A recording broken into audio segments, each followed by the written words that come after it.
how to increase mob spawn rate in Minecraft. It is possible, it is not possible. Let's find out now.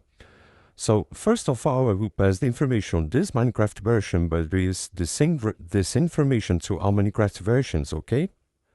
If you want to change, if you want to increase the mob spawn rate on Minecraft Vanilla, there is no command, there is no option, okay? The only thing that you can do is just make the loco more dark.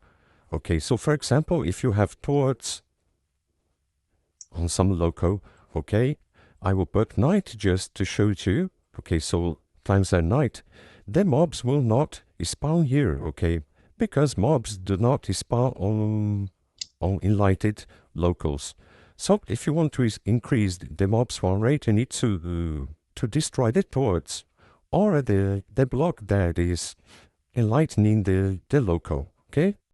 This is the only option that you can make on vanilla. Now, if you want to increase with commands, you need to install a mod.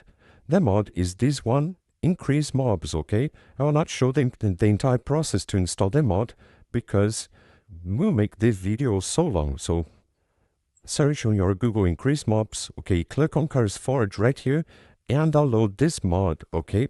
This mod will increase the mob spawn rates, okay? Again, if you want to make this on vanilla, you need to make sure that the loco is dark. I hope I help you on how to increase the mob spawn rate in Minecraft. So if this video helped you in any way, hit the like button and subscribe to our channel to receive useful tips.